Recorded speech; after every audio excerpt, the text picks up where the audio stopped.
Hello everyone, welcome back to another lecture on differentiation. I'm Dr. Hemant Rathod. I'm a PhD in engineering from Texas A&M University. इस differentiation के lecture में हम cover करने वाले हैं rules of differentiation. I hope this helps you understand the concepts of differentiation better. Keep watching, and if you have any questions, please comment. Thank you.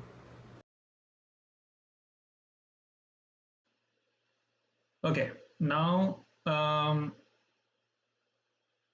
we saw a comparison between differentiation and the requirement of continuity in the function, right? We saw every continuous function is not differentiable, but every differentiable function has to be continuous, right? अगर कोई function differentiable है तो मतलब वो continuous होगा ही, but just because वो continuous है doesn't mean कि वो डिफरेंशिएबल होगा. वी सॉ, राइट, इफ अगर ऐसा कोई फंक्शन है तो डिफरेंशिएबल है, ये डिफरेंशिएबल भी है, ये कंटिन्यूअस भी है. लेकिन अगर ये फंक्शन है, ये कंटिन्यूअस है, but this is not differentiable. कहाँ पे? हर जगह नहीं. यहां डिफरेंशिएबल, यहां डिफरेंशिएबल, यहां डिफरेंशिएबल है, बट इस पॉइंट पे it is not differentiable at one point. Okay,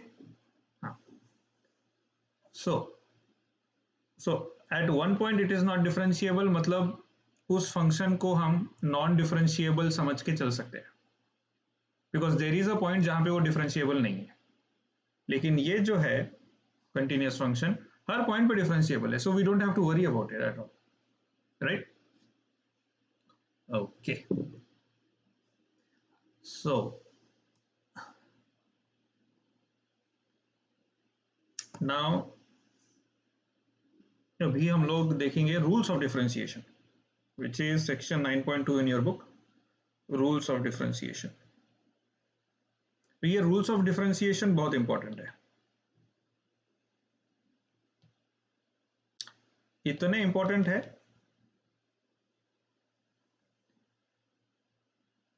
कि आपको नींद में भी पूछ लिया तो आ जाना चाहिए कि अच्छा ये ऐसा होता है, तो शायद इसको मैं ये रूल अप्लाई कर सकती हूँ या कर सकता हूँ, राइट?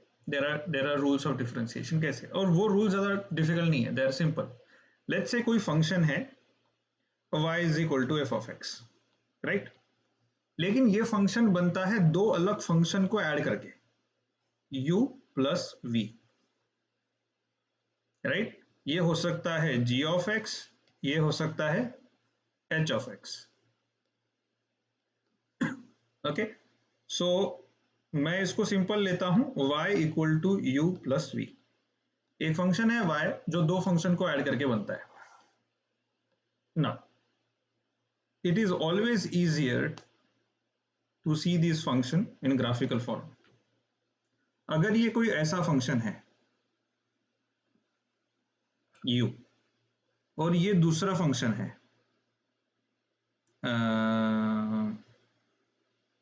v, right? तो यहां पे आप गेस कर लो, यहां वैल्यू 1 है, यहां 2 है, यहां पे 2 है और यहां पे 3 है.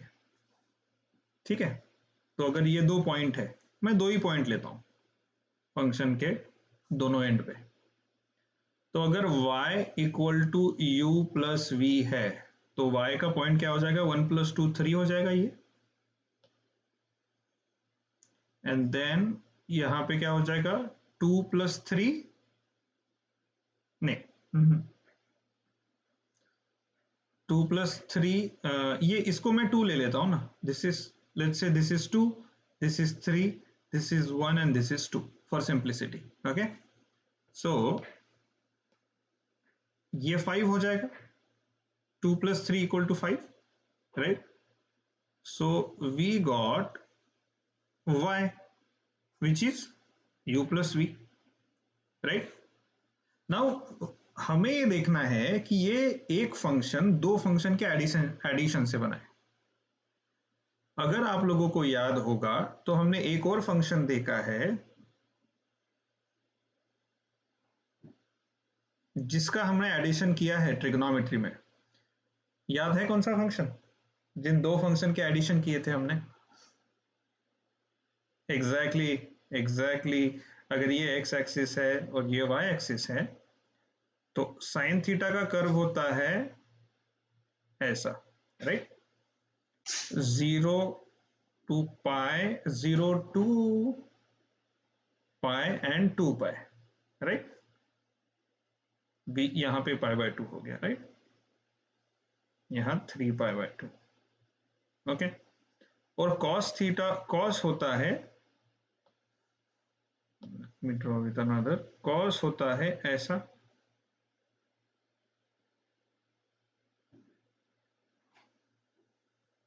अगर हम लोग साइन थीटा और कॉस थीटा को ऐड अगर करेंगे हर पॉइंट पे तो हमें एक स्ट्रेट लाइन मिलेगी,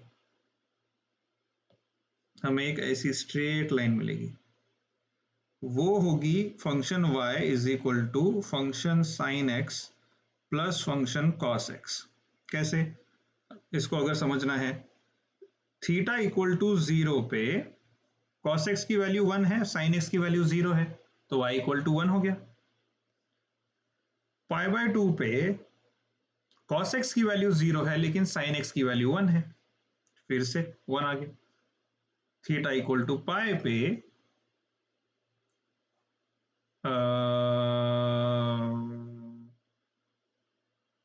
cos x की वैल्यू -1 एंड sin की वैल्यू 0, सो ये तो -1 हो गया ना, राइट। कहाँ गड़बड़ हो गई हमारी? ओ नहीं नहीं नहीं नहीं नहीं, sine square X and cos square X, यहां गड़बड़ हो गई थी। y equal to sine square X plus cos square X का जो फंक्शन है, this is function sine square X, this is function cos square X, तो उसका एक फंक्शन मिलता है y जो स्ट्रेट लाइन आती है, y is equal to 1, right. So हमने पहले भी फंक्शन ऐड किए हैं, ओके। सो लेट्स सी, अभी हमें ये प्रूव करना है कि ये अगर y equal to u plus v है and these all function depend on x, ये f ऑफ x, ये g ऑफ x और ये h ऑफ x, राइट। जैसे इस केस में y also dependent on x, लेकिन वो हर x के वैल्यू पे 1 ही वैल्यू है। sin x also depend on x, cos x also depend on x, they are function but they are all function of x, okay। So rule of differentiation, sum of functions का derivative of sum of function ऐसा होता है कि if we differentiate dy y by x which is dy by dx will be equal to du by dx plus dv by dx,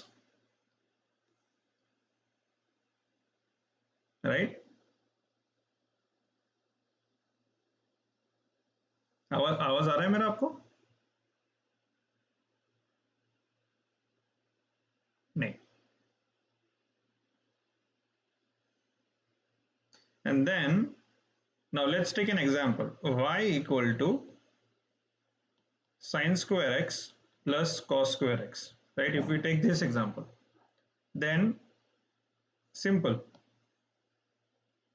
dy by dx equal to d dx of sin square x plus d dx of cos square x, right?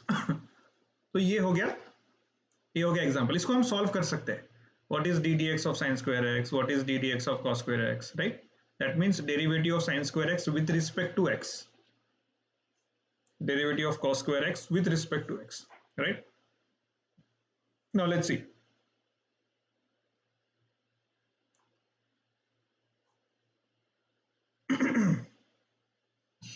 if we, अगर हम लोग वो same functions ले, right, ये है u, ये है v और ये है addition of u plus v, y is equal to u plus v, right. तो अगर देखोगे जैसे ही फॉर एग्जांपल ये एक वैल्यू है, ये u है, ये v है और ये y है। जैसे ही u थोड़ा चेंज होता है, अगर मैं इधर गया यहाँ पे तो u यहाँ तक चले गया, v ये हो गया और y ये हो गया। मतलब क्या हो गया, इस पॉइंट पे, ये वाले पॉइंट पे ये x था, ये x प्लस h है या फिर x प्लस डेल्टा x है। अगर मैं डेल्टा x से आगे गया तो मुझे क्या मिला, y प्लस डेल्टा y। देखो ये y की वैल्यू थी और यहाँ पे गया तो y प्लस डेल्टा y की वैल्यू थोड़ी चेंज हो गई, डेल्टा y से चेंज हुई।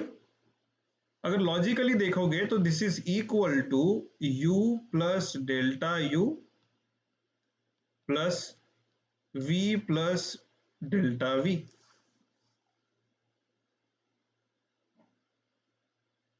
Right, right, is this clear? Okay, so simplify करेंगे, डेल्टा डेल्टा y को एक साइड रखेंगे, u plus delta u plus v plus delta v minus y, and then delta y equal to u plus delta u plus v plus delta v. And what is y? Y was initially u plus v, right? Okay. So अगर इसको simplify करेंगे तो ये u और ये u, v and v will cancel out. तो बचा क्या, delta y equal to delta u plus delta v, right. मतलब अगर x बदल के x प्लस डेल्टा x हो जाता है, मतलब छोटा चेंज हो जाता है x में, तो y बदल के डेल्टा y हो जाएगा, which is equal to u में थोड़ा चेंज और y में थोड़ा चेंज, दोनों में थोड़ा थोड़ा जो चेंज होंगे वो ऐड हो जाएंगे y में, राइट। क्योंकि हम u और v को ऐड कर रहे हैं तो दोनों के चेंज ऐड होंगे, राइट। अभी हम लोग क्या करेंगे, हम लोग देखेंगे कि y with respect to x कितना चेंज हो रहा है। अच्छा, चेंज तो हो गया, लेकिन विथ रिस्पेक्ट टू x अगर करना है तो हम क्या करेंगे, डेल्टा जितना डेल्टा x था उससे डिवाइड कर देंगे दोनों साइड, राइट। हमने क्या बताया कि भैया कितना चेंज हुआ, ये डेफिनेशन क्या बताती है, ये इक्वेशन क्या बताता है हमें कि हमने x से x plus delta x change किया तो हमारा डेल्टा y मिल गया हमें, जो कि चेंज इन y था। चेंज इन y क्या है, change in u plus change in v।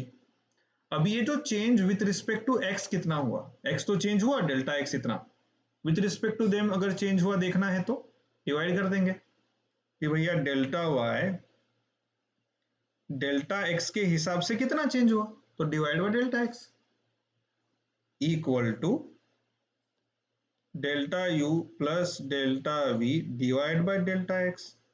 Bye the way एक बात ध्यान में रखना है, जब हम लोग कुछ भी नंबर से डिवाइड करते हैं तो we have to make sure कि delta x is not equal to 0।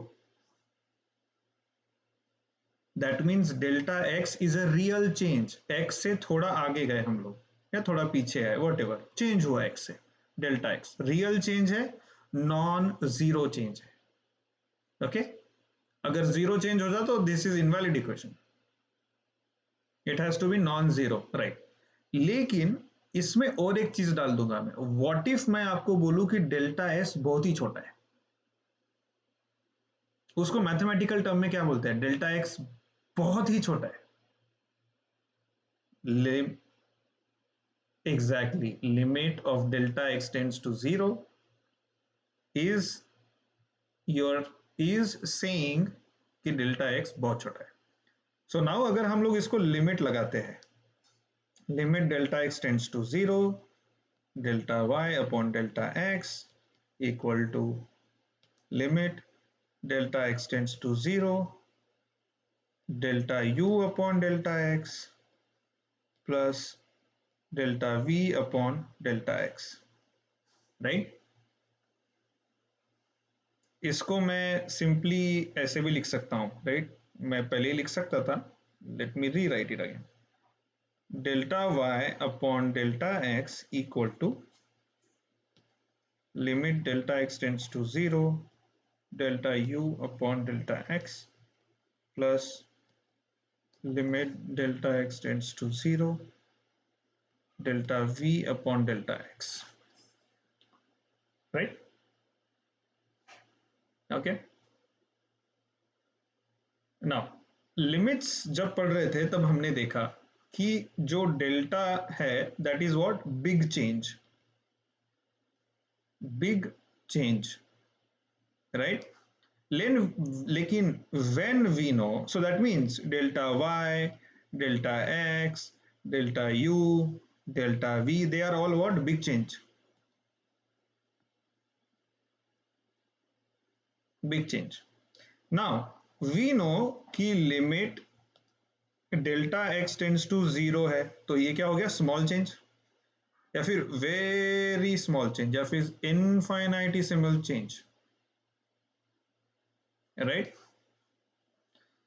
Then when limit delta x tends to 0 delta y upon delta x लिखते हैं, which is equal to dy. dy is very small change in y upon dx is very small change in x, तो इसको हम ऐसा लिख सकते हैं, right?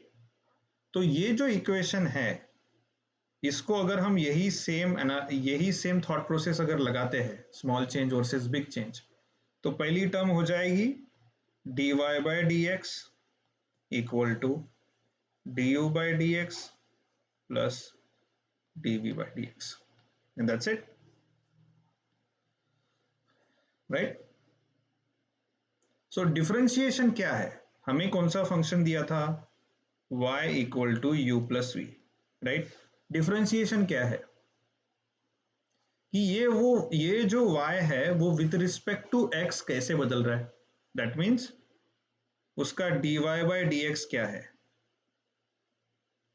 जब हम x एकदम धीरे धीरे छोटा छोटा बढ़ाएंगे तो चेंज y में चेंज कितना हो रहा है उसको कैसे बोलेंगे, dy by dx, change in y upon change in x, right?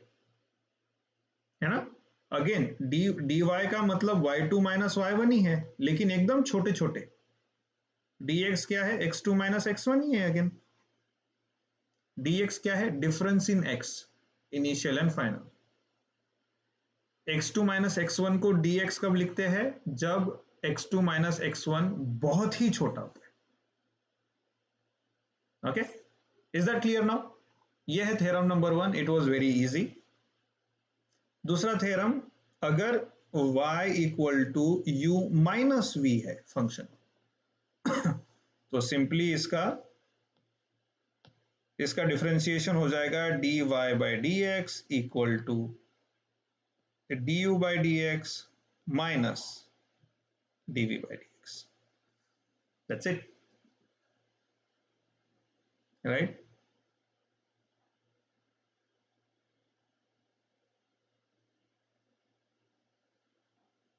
और इसका जनरल फॉर्मूला है एक, वेरी जनरल,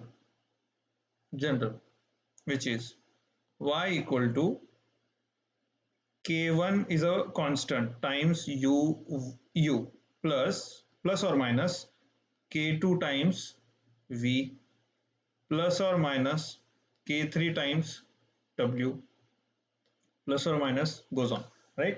अगर ये फंक्शन है, any constant into function, any constant into function, any constant into function, right? Then अगर इसको हम लोग वो थ्योरम लगाएंगे, दोनों प्लस और माइनस वाले थ्योरम लगाएंगे, तो क्या हो जाएगा, dy by dx equal to k1 is constant differentiable,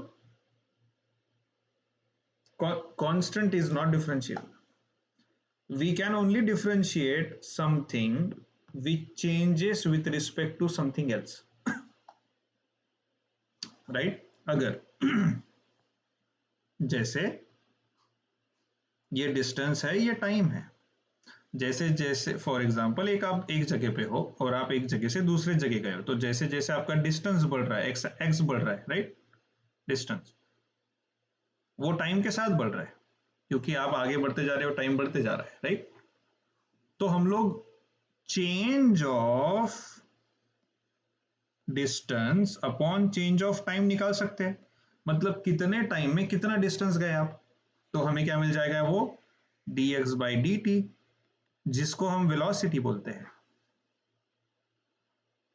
right. सो हम डिफरेंशिएशन उसका ही निकाल सकते हैं जो एक चीज दूसरे चीज के साथ बदल रही है या फिर एक चीज दूसरे पे डिपेंडेंट है, right, right.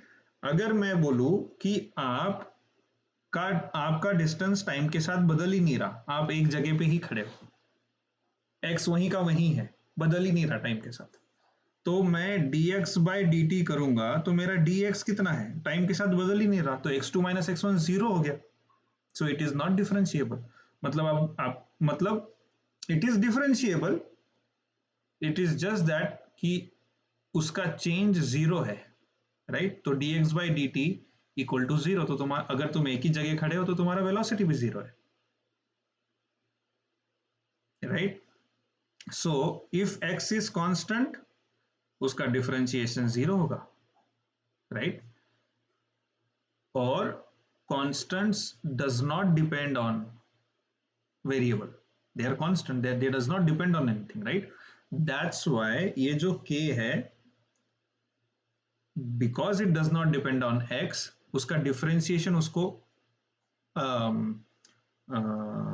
we cannot apply differentiation to k1, so वो k1 जो है वो differentiation के बाहर होगा, and then we will have here du upon dx, plus minus again same, k2 is constant, not affected by x, so that's why those constants are outside,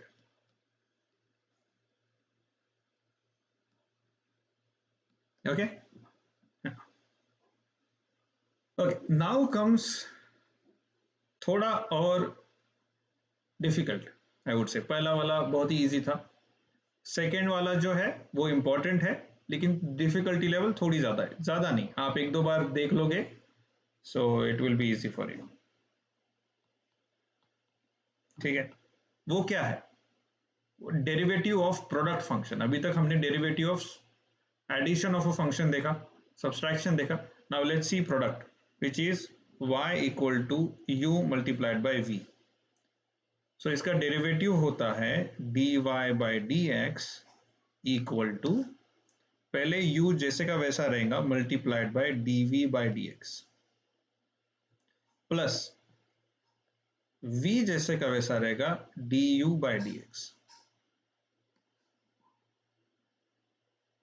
okay. u into v है, तो पहले क्या किया हमने, u into we का derivative और u का derivative into we,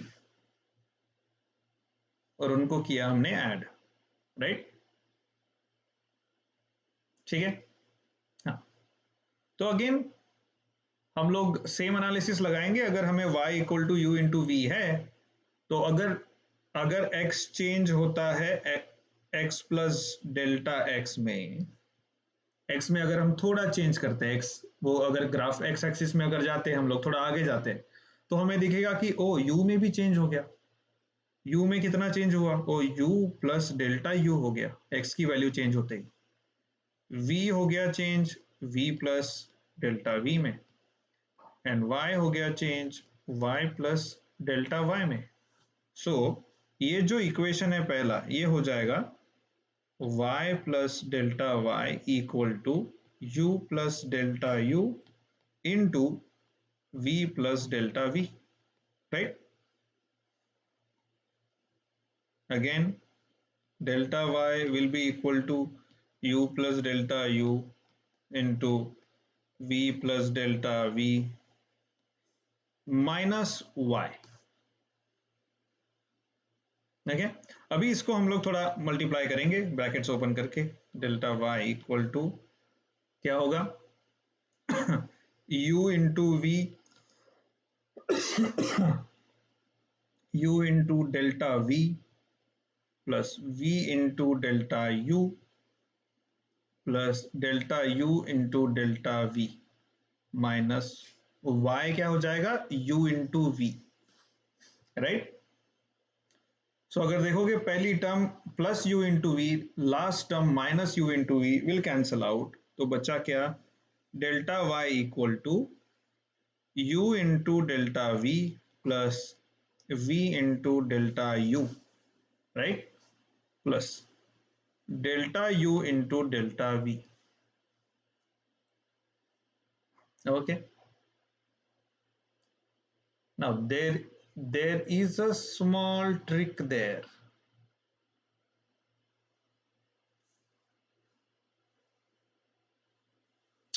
But let's see, we'll go ahead and see if we can apply some trick. What I believe is ये equation में when there are two small things multiplied to each other, they become even more smaller, so we can ignore them. They are very much close to zero, so we can ignore them. But let's see what the textbook does. Okay, so now we have this, we got this equation, change in delta y, जैसे ही x change हुआ y कितना change हुआ delta y, और उसका relation दे दिया हमें u और delta v के साथ, राइट। अभी हमें देखना है कि ये विथ रिस्पेक्ट टू x कितना चेंज हुआ, तो again similarly will divide by delta x, so delta y upon delta x equal to u plus u into delta v upon delta x plus v into delta u upon delta x plus delta u dot delta v upon delta x. Now if I say, now अगर मैंने divide किया है तो you have to remember delta x not equal to 0, and then I take delta x tends to 0, I will rewrite them as limit delta x tends to 0 dy by dx equal to, no, it has to be delta y, dy by dx is already limit x delta x tends to 0 equal to limit delta x tends to 0 u into delta v upon delta x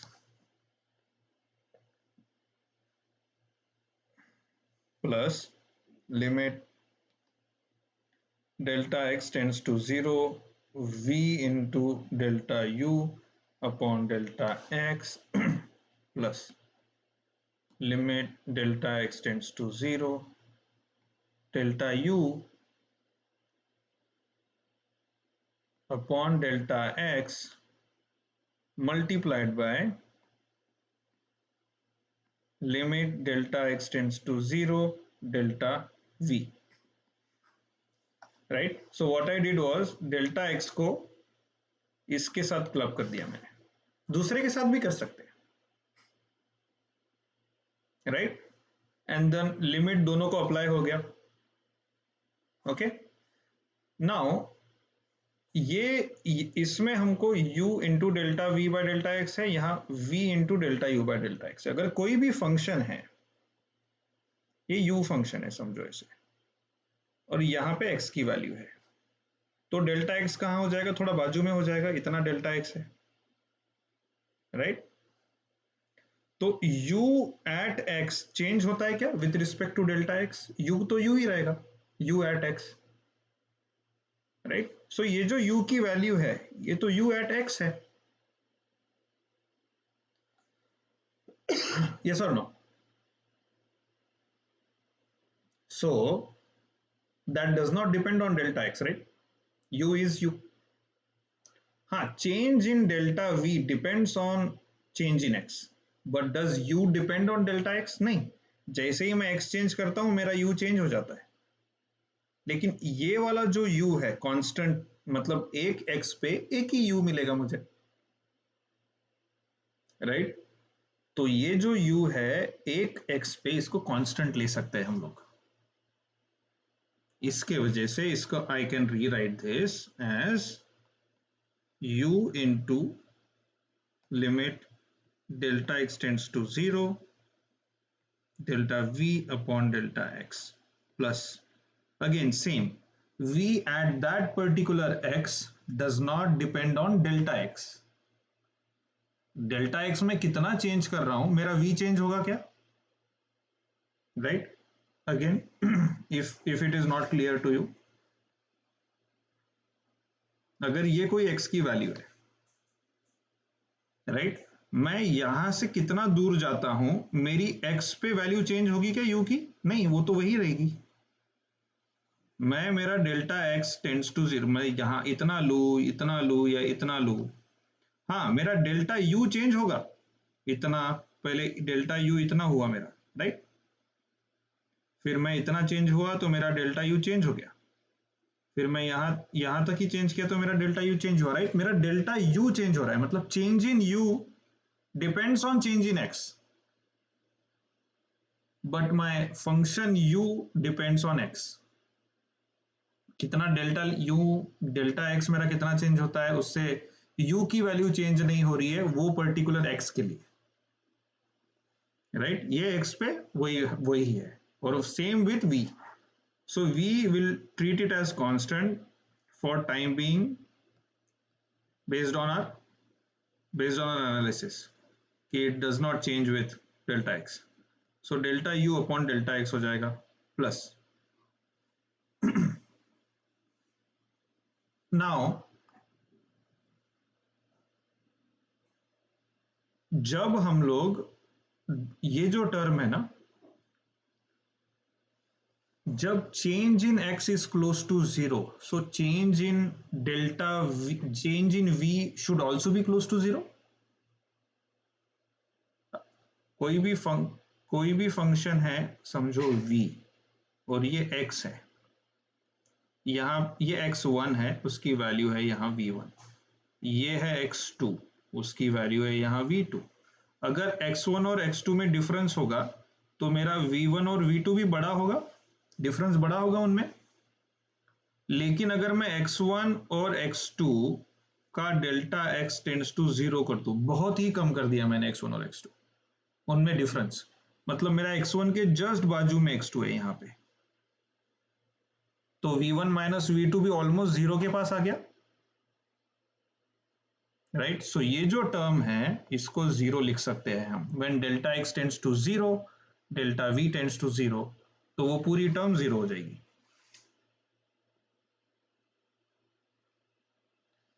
ये किसको नहीं समझा, ये जो last वाला बताया मैंने? Okay, clear है? ओके, सो देन सिंपल ही चीज बची है. इसको हम लोग कैसे रिराइट करेंगे? dy बाई डी एक्स सीधा.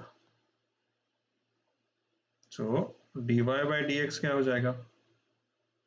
Equal to u times dv by dx plus v times du by dx. That's it, and it's proved.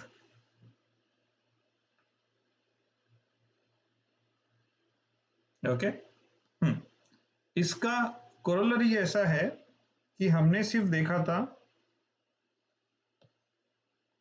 y equal to u into v. What if y equal to u into v into w? उस case में dy by dx will be again u into v dw by dx. इनको पहले एक treat करेंगे, plus u into w dv by dx plus v into w du by dx. That's it.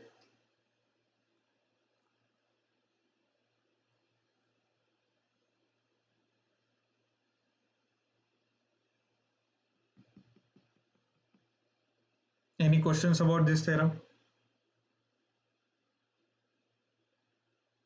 All good?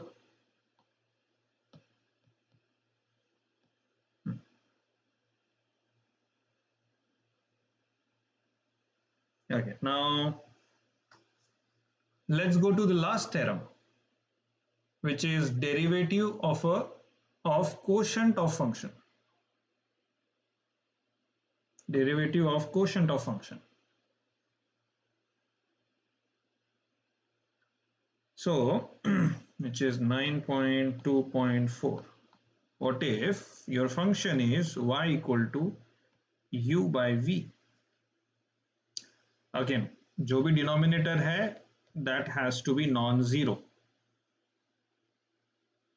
Otherwise, the function will be not defined. So, in that case, dy by dx will be equal to v into du by dx minus u into dv by dx upon v square.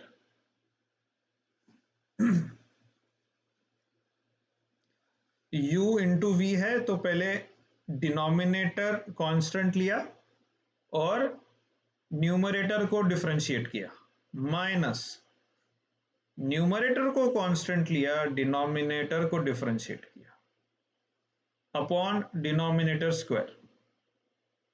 Right? Now let's see.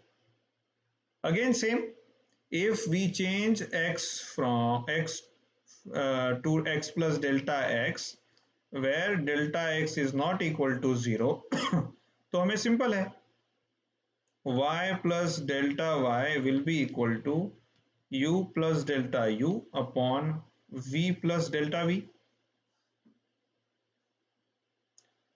So delta y equal to u plus delta u upon v plus delta v minus y, right? And then delta y is equal to u plus delta u upon v plus delta v minus y is u by v. So we'll substitute that, right? Again simply cross multiply करो और simplify करके देखते हैं. तो u plus delta u into v minus u into v plus delta u, v plus delta v plus delta v upon y plus delta v into v, right? So again इसको simplify करने की कोशिश करेंगे. Delta y is u into v plus v into delta u minus u into v minus u into delta v upon v square plus v into delta v, right? Okay. So ये तो cancel out हो गया, बचा क्या? dy equal to v dot delta u minus u dot delta v upon v square plus v into delta v, right? Now what will we do is we got equation of change of y which depends on u and v. So change of y कैसे हो रहा है जब delta x change हो रहा है. So हम लोग अब क्या करेंगे, डिफरेंशिएट करना है, मतलब change of y with respect to x देखना है हमें, राइट? तो हम लोग डेल्टा x से डिवाइड करेंगे, provided delta x is not equal to 0, तभी डिवाइड कर सकते हैं. So v into delta u minus u into delta v upon delta x into v square plus v into delta v, right?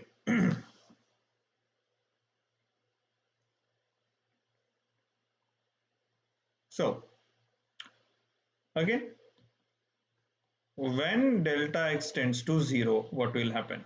When delta x tends to 0, limit delta x tends to 0, delta y upon delta x will be equal to limit delta x tends to 0, v dot delta u.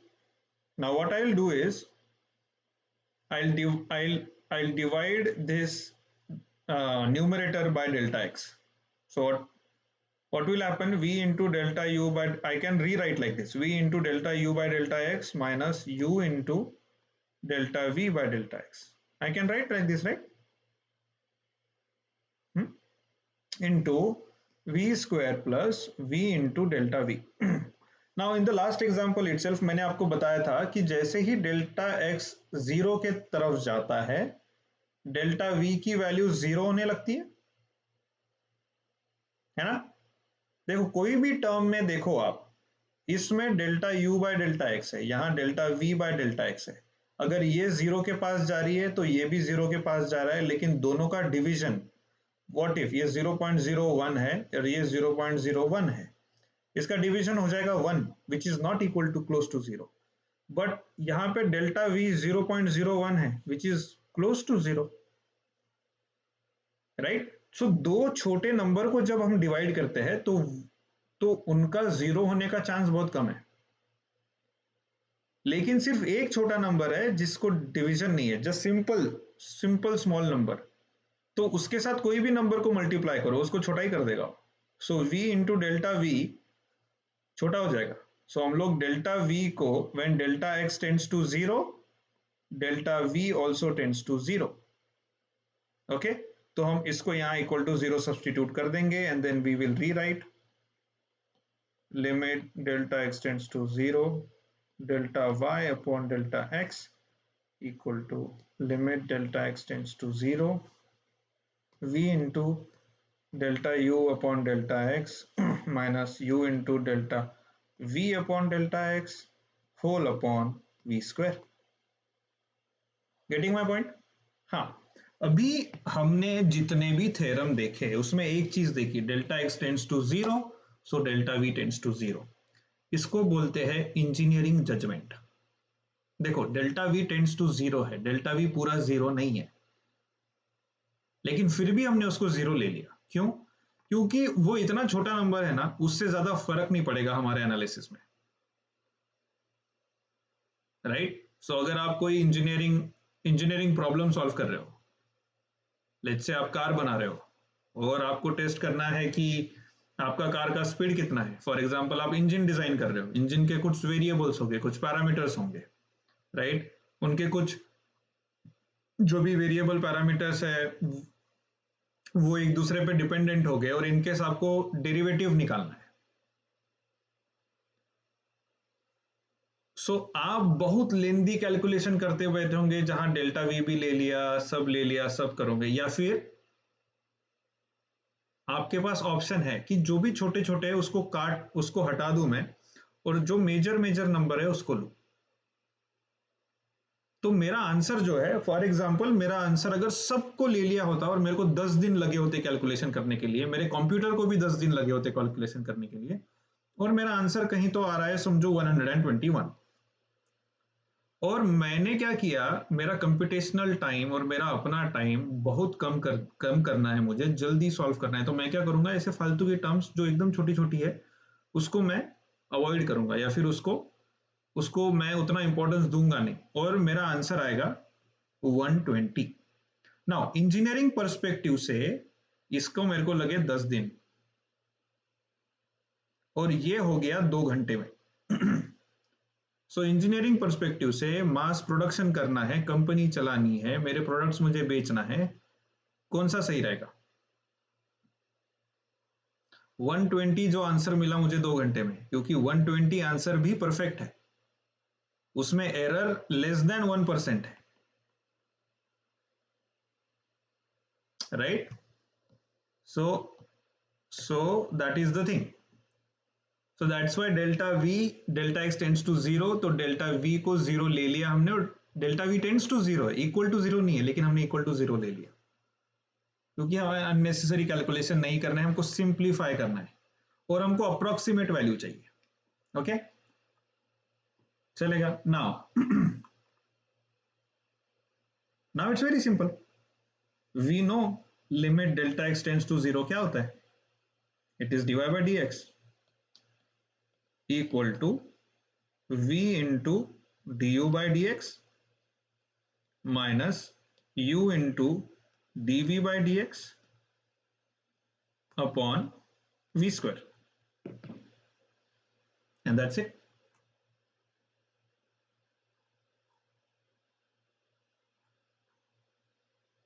Oh, yeah. So now let's take any question regarding this. इसमें कोई doubt है आपको? नहीं. So एक example जल्दी लेते हैं, quickly simple example ले लेते हैं. अगर आपके पास कोई फंक्शन है y equal to x to the power 3/2 plus log of x minus cos of x. अभी मुझे इसका डेरिवेटिव निकालना है. मुझे क्या निकालना है? dy by dx निकालना है. सो dy by dx तो मतलब क्या? dx सबको लगेगा. Different change d dx of x to the power 3/2. मतलब क्या? x टू द पावर 3/2 का change with respect to dx निकालना है, plus change of log x with respect to x निकालना है, plus minus change of cos x with respect to x निकालना है. Right now अभी हमने ऑलरेडी डिराइव किए हैं x to the power n. अगर x to the power n है तो उसका क्या होगा? dx to the power n upon dx क्या होगा? राइट. log x है तो d log x upon dx क्या होगा? राइट. क्या होगा?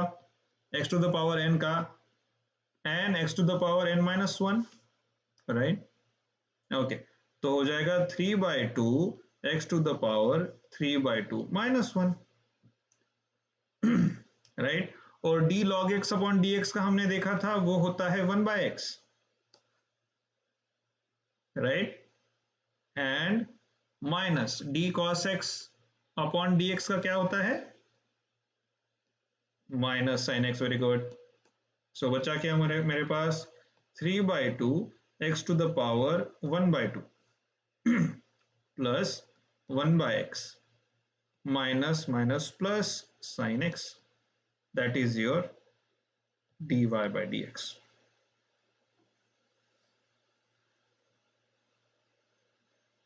Yes, x to the power 1/2 is under root x. Yeah, that depends on आपका क्या प्रेफरेंस है.